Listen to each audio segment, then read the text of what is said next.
İslam dünyasında izgi kişiler var.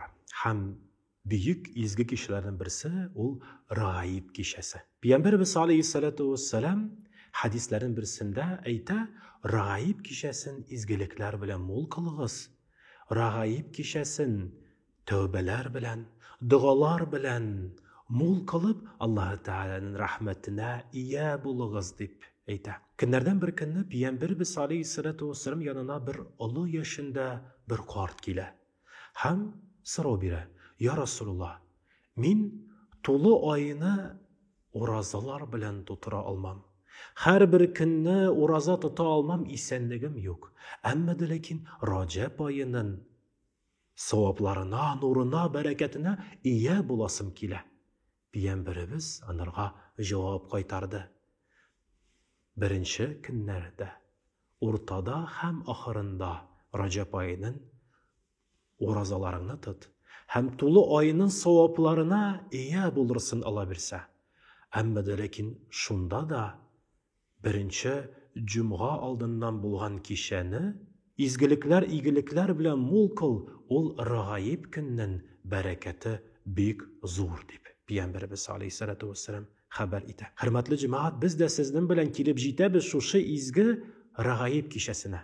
Raib kişisi Rahabun, yani Raib, bir küp tilekler tilep Allah Teala'nın cevabına, Allah Teala'nın dualarının kabul buluğuna iyi bulu deyip kile. Allah Teala bir rivayetinde şunu haber kile, Allah Teala şu kişini sırar. Gadi kişilerde biz özü biz sırıyız. Bu kişide Allah Teala özü sırar. Minden gafu itingen, tövbe itüşe kişi var mı? Anın günahların gafu item. Minden yerdem sıravşı var mı iken? Anın yolunda, işlerinde bereketin artırıp, yerdemimni jiberirmem. Rizıklarını, mallarını sıravşı, mullıkını, rizıkının artuğun sıravşı var mı iken? Rizıkların, bereketlerin artırırmam deyip Allah Teala haber ite Kutsi hadisinde. Şuna göre indi bilgirek de şu Raib kişisin. İyilikler bilen mol kılık. İslam dünyasında 5 kişi var. Şu kişilerde okulgan dualar, dilekler Allah bilse kabul bulup Allah Teala'nın rahmetine eriştirirler. Allah Teala'ya yakınaytırlar hem iki dünya bahtine eriştirirler Allah bilse.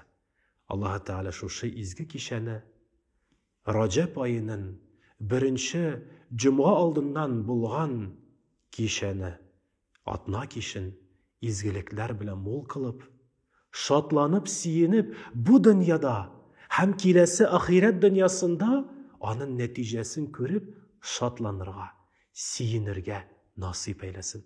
Esselamu aleyküm ve rahmetullahi ve berekatuhu.